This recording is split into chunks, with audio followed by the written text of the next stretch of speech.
And welcome back to the Bundesliga Show, brought to you by Over the Bar. We're back for yet another pre-season show as we count down to the Bundesliga recommencing for the 2023-24 season. And tonight, our main focus is going to be BVB, Borussia Dortmund season preview. And of course, Mark tuning in as well. But we're also lucky to be joined by Anton of Glasgow Borussen, obviously the Glasgow Borussia Dortmund fan club. Anton, how are you doing this evening? All good, thanks. Good. Excellent stuff. Are you, before we get kicking, generally speaking, you looking forward to the new season, or do you feel like it's only just ended a month or so ago? Well, after the finish of the season, still a bit raw, but always looking forward to the new games, of course. Yeah, absolutely. No, it's going to be really good to get stuck into it. It's going to be an interesting preview, this, I think. Of course, we're looking forwards rather than backwards, but I'm sure, as you say, Anton, it's still quite raw as to what happened to your guys in that last game of the season. Before we do go on to previewing, I do want to just get your reaction to that game in particular, and I guess it's just something that got away from your boys early, in the first half anyway. Yeah. Where do you start? I think the game's running into it. Hammering every team at home. Players hitting form. Marlon, Adeyemi, all hitting good form, scoring a lot of goals, and then when they really need it. I think Jude being injured probably played a part in it as well. But then missing the penalty, of course, when Alan missed the penalty. But I don't know what to say, man. Right, we won't dwell on it at all, because we want to spark the positivity for you BVB fans and anyone else that's tuning in tonight. Just before we do get going, then make sure to smash a like on the video if you're a BVB fan looking forward to the season. Smash a like for BVB to be champions this season. Make sure you drop any comments whilst watching live if you've got any questions for Anton in particular about Dortmund's season upcoming, about particular players, and smash that red button to subscribe to the channel, and make sure you don't miss out on any of this excellent content coming your way on a regular basis. Right then, so yeah, we'll get cracking and we'll get diving into what lays ahead for Borussia Dortmund. So Anton, we'll kind of start with a bit of a look at the summer window so far that we've seen, and one thing that we did on Monday was kind of ask Travis what player in particular he was looking forward to seeing the most from an incoming point of view. So we'll start with that, asking yourself which out of the signings that Dortmund have made so far are kind of really sparking your interest. It's a tricky one, obviously, because I'd probably say Benzibaini, just because he was also a decent player with Gladbach. He can score goals, but more or less for the defensive side of him to see, because I think when Guerrero played there, a lot of fans, including myself, would prefer him to play further up the park. And he never really done that. He only played left back or kind of wing back kind of thing. So probably Benzibaini to see how he will be going forward, as well as more defensive stability for the team as well, and a bit of pace as well at the back. Yeah, Benzibaini is obviously a player that's Bundesliga proven, and if you're doing a like-for-like replacement in a sense, but Benzibaini, he certainly won't lack goals either, because we've seen him he took penalties for Gladbach, didn't he? And he always was getting forward of that back stick from crosses and that point of view. So he's certainly someone that will add at both ends of the pitch, won't he? Yeah, the penalty thing as well, because Dortmund have had a bit of situation with the penalty takers occasionally. I think Jude started taking penalties towards the end of the season. Benzibaini's got a good record for the spot as well, where Dortmund have maybe missed a few. Obviously, we spoke about the penalty miss against Mainz in the last game of the season, but hopefully him.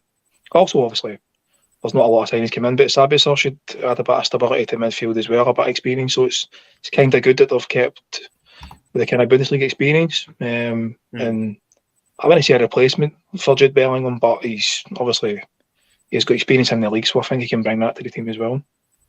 Yeah, exactly. And then same question to you, Mark. Obviously, Anton's referred to Benzibaini. He's an exciting one, and just touched on Sabitzer there.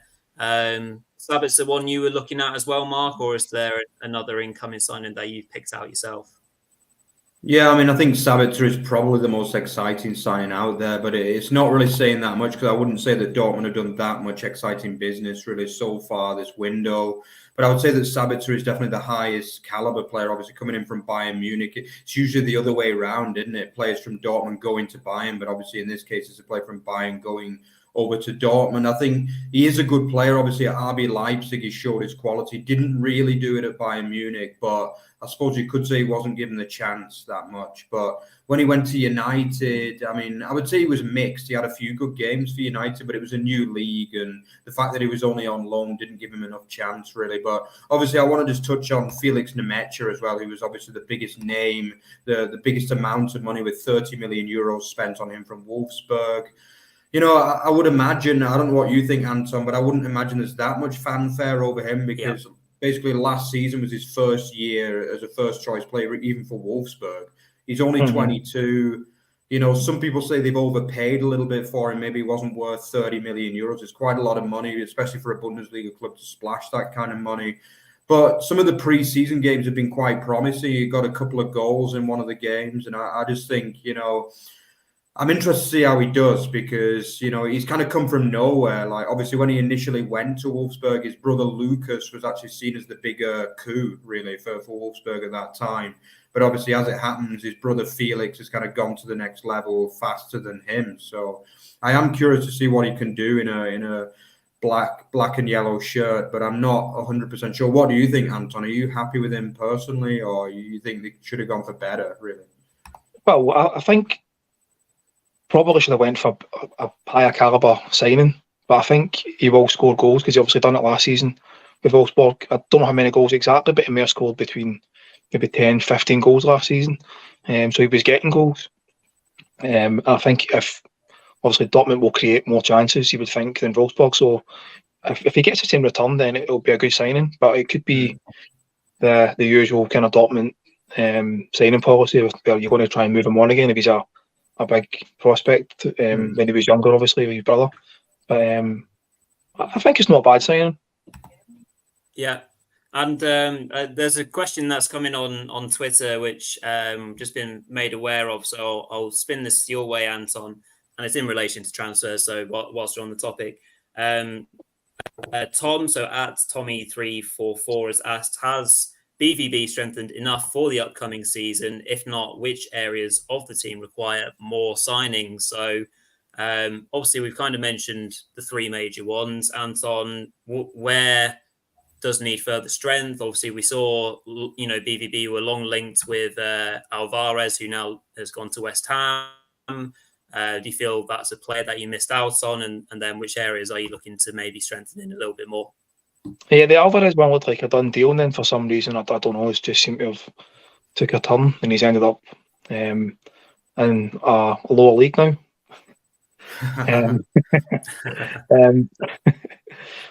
No, fair enough to him if he's maybe not got the correct deal for himself by the looks of it. But I would say more another central defender for me. We seem to kind of rely on maybe switching certain players about because you're seeing it. Said this for the last few seasons, but you're seeing Emre Can play centre back, Azula maybe playing on the right back. Get players that play in positions and keep them there. Playing Rafa left back when he's more maybe a midfielder. Do you know what I mean? So maybe another centre back, maybe another right back. But for me, we must get another striker. The Metra could add goals, but I think Moukoko, he's not going to come in and score a lot of goals, I don't think. I'd like to see a proven goal scorer as backup, but again, try to find the correct person that's going to come and sit in behind or wait for his chance.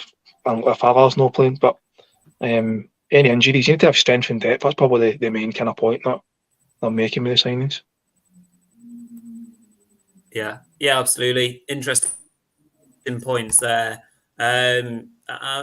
If we're talking about outgoings, there's obviously the two major ones that were outgoing early on in the season or in the window, and Jude Bellingham is just a player that you can't easily replace. So were you upset, as many Dortmund fans? Well, about the Bellingham one, I guess, is understandable, but was the Guerrero one, a real kind of slap in the face for BVB fans? For me personally, I don't really care if he goes to whoever, Bayern or whoever it was. If he got offered a deal and he's got a better deal for himself personally to go to Bayern. So apparently Dortmund offered him a kind of a reasonable deal, and he's kind of knocked it back. He's not happy with that. So we can all complain, but if up in a situation when you can get a better deal elsewhere, we would all take it, wouldn't we? So football fans are a bit fickle that way. So obviously to go to Bayern, but he's injured for a couple of months, so maybe we won't see him. But good servant, great player for the club as well, won trophies, and I'm not going to say good luck to him, but fair player. Yes, rightly so. Yeah, very good. Yeah, no, but I guess it's a positive, Mark, that from a Dortmund point of view, it is just Bellingham and Guerrero in terms of major outgoings that we've seen out the door. Mm-hmm. Yeah, I think we've got to remember Dahoud as well, because he was a player that kind of, he was never really a first choice player, was he? But he had periods where he was really, really good in a season, Dahoud. I think he's a semi-loss, but I think it was more mutual with him, really. I think the club were happy to let him go because, he wanted first team football, and, you can understand why he's gone to Brighton, really. I think, obviously, aside from that, though, there's not really anyone of note that's left. Like, as you mentioned, Paslak, but I don't think any Dortmund fans are really going to be that sad to see him go, because by the end of his Dortmund career, he was looking well out of his depth there, really. Obviously, he's gone to Bochum. But yeah, I mean, I think the main thing is that a lot of the players have said, obviously Can was amazing, wasn't he, last season? And he looked like he was going to leave at one point, but he ended up signing a new deal. I think Marlon looked like a new signing as well. He was amazing for the last 10, 15 games of the season. Adeyemi really kind of found his feet at the end of the year as well. So, there's a lot of those players that they almost look like new signings as well, which I think could have been one of the reasons why Edin Terzic thought, I don't really need to change that many things here, to be honest, because so many players came good in that second half of the season. I just think that he was relatively happy with his squad, and they should have won the Bundesliga, as we mentioned before. And I'm sure Anton doesn't want to remember that too much, but they should be going into the season as champions. And that's got to give them a lot of confidence at the end of the day, because, this is a good Dortmund team now. And I think that they're not going to miss too many of the players that have left, apart from obviously Bellingham, really. Yeah, understandable. Okay, so moving on, and you just mentioned his name there, Mark, and obviously the head coach, Edin Terzic. Just want to ask you, Anton, about your thoughts about Terzic as a head coach and a tactician overall. He's a coach that is, really well thought of at Dortmund and by Dortmund fans. Do you think he is the head coach to take you forward again into this season and push you to that number one spot and keep on bringing in, silverware? Yeah, I'm a big fan of Terzic myself. I think he's kind of reminds you of Klopp with the passion and stuff like that. So he's got a good kind of backup backroom staff as well. But I think just going up to Sebastian Kehl as well, with helping with the transfers and stuff like that, and kind of looking over things. I think he's a big fan of Terzic, and he had Dortmund playing like very good football as well more towards the end of the season. And it was a bit gutting to see his speech. Well, the speech is kind of at the end of the game, and then his speech on the TV when you watch it back. But at the end of the game, in front of the yellow wall, it was quite a sight. And hopefully that spurs the players on as well. Yeah, absolutely. And just speaking of Terzic, still before we move on to the kind of last part of the show and looking ahead to season aims and goals, do you think Terzic benefited from that? Obviously, that spell where he came in as an interim to start with, then had a break, and then came in again as being backed as a sign of faith by everyone at the club at Dortmund, and so maybe he had time to learn a little bit whilst he wasn't in that position. Yeah, I think that's why they kept him in the background. There was a few inquiries for some Bundesliga teams that were interested in getting him, and Dortmund kind of pushed it away. So I think that was the backup plan, that if the new manager coming in wasn't going to succeed, then he was always going to be there as a kind of like a plan B. But I think because the deal was done to bring the manager in, that's why he's probably not got the job. He's only had it for 6 months, won the cup. But I think they kept him there because they know that he's got potential. Yeah, absolutely. Right then, just quickly just seeing in the chat, Dylan, BVB fan tuning in. So good evening, Dylan. Hope you're enjoying the show and the content around Borussia Dortmund. We'll move on to the final segment of tonight's show and preview. And we're looking forward now to the Bundesliga season and everything in and around it, Anton. So what are your hopes for the season coming? And then, what do you think Dortmund themselves will be hoping to achieve? Obviously, it's got to be just going that one spot better in the Bundesliga, and then we can talk a little bit more about, European and cup ambitions as well. Yeah, I think league-wise, it's we've been saying it for the past few years. Just stop losing silly points like Stuttgart last season, Schalke, Mainz. How many times should they have been cleared of Bayern by a good distance? They slap up, and we don't really take advantage of that. So for me, it's like see games out. The Augsburg game last season, score, concede. It reminded me of last season when I watched the Ajax game at the weekend when we scored, and then literally 30 seconds later it was one each. That's kind of just cut that out and stop dropping silly points against teams that we shouldn't really be dropping points against. That's probably my main thing. I think if they do that, then in turn it will come with challenging for the title. But stay in it again, like last season, we kind of stayed in it right to the end, kept plugging away. So I think don't have it finished by like Christmas or January. Don't see Bayern pulling away. Just keep up with them until the end and put a bit of pressure on them. Yeah. Mark, do you think, that's a really good point from what Anton's picked up on there? It's often something that we would have covered in many of our review shows about Dortmund potentially throwing things away, or game management is exactly, what was said there. And I mean, kind of feel like Dortmund have an excuse to a certain extent because they have younger players, but they've also got a lot of experience in that squad. So as Anton said, that if that gets cut out, and it should be, then they should in theory see these games out and be a lot further forward this season. Yeah, I mean, for me, they've got to be challenging for the title really this season. I believe they can win it. I really do. I think there are 3 or 4 teams that can realistically win it this year. I would say maybe Leverkusen have also got to be considered in the kind of debate for now. But we know that obviously Leverkusen often kind of flatter to deceive a little bit, don't they? But for me, Dortmund have.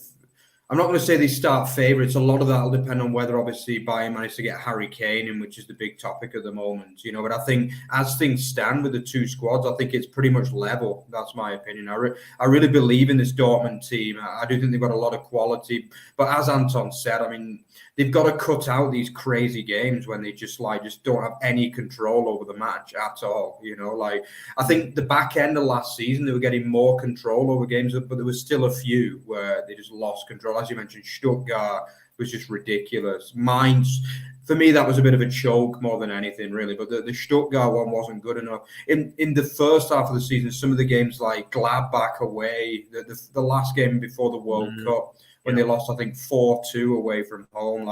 You can't be doing that if you want to win the Bundesliga title, But I do believe that they've got quality in that side, and I really do believe they can win it this year. I think they've got the best balance they've had in a long, long time, Obviously, the loss of Bellingham will be bad, but they have brought in Sabitzer and Nemecha to kind of replace that. Whether there will be more signings in, I guess we'll see. But I believe this is a squad that's good enough to win the Bundesliga title for Dortmund this year. And I think some of those players, the likes of Adeyemi, Marlon, they're going to be the ones to watch this year, I think. And I just think, even Sebastian Haller, he was looking good the back end of last season as well, despite all the unfortunate trials and tribulations he went through at the beginning of the season with the cancer and all that. But he was really looking good by the end of last season. So, I think it's just the defense. The defense has got to be more solid, as it was for long parts of the second half of last season. But they've got to cut out those silly mistakes. try and keep everyone fit as well, because obviously the games when Kobel missed last year, they lost a lot of those games when he was out.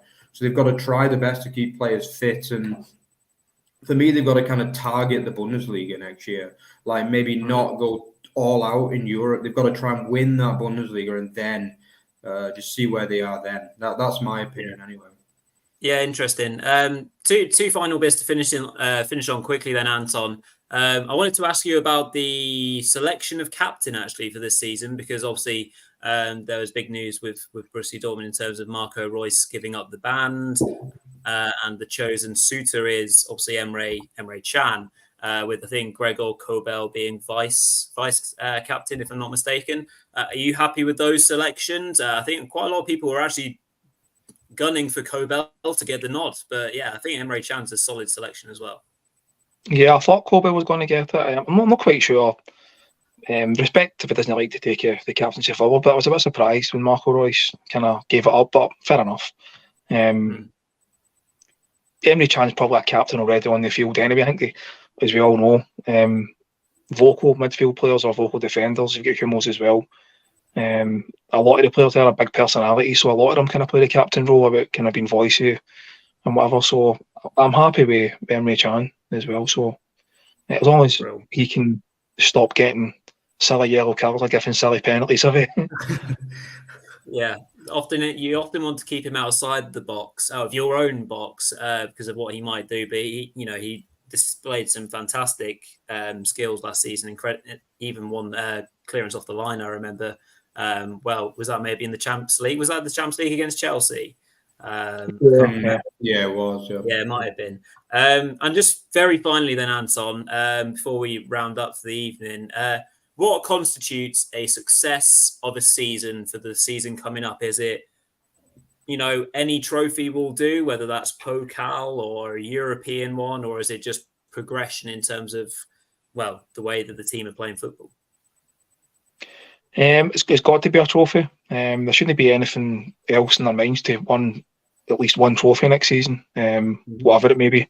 But obviously, I agree with what you said. I think it's got to be Bundesliga. You've got to go for it. Maybe prioritise that a bit more. But yeah, a European trophy would be nice if they don't continue in the Champions League, maybe the Europa League. Hopefully not. But a good run in the cups anyway. Stay in it to the latter stages. That's kind of that's always my aim for the team. Like, stay in it as long as you can. Do you know what I mean? Keep it interesting. But it must be any trophy, but it's got to be the Bundesliga. It's been too long. Absolutely, completely agree. So yeah, that rounds us up very nicely for this evening. So Anton, many thanks for joining us for a little while this evening and sharing your thoughts on BVB and the season to come. So I'll just swing it over to you, Mark, to finish up for this evening. Yeah, so if you enjoyed what you saw today, check out @OverTheBar and @OverTheBar on Extra on X, as it's nowadays known, but formerly known as Twitter.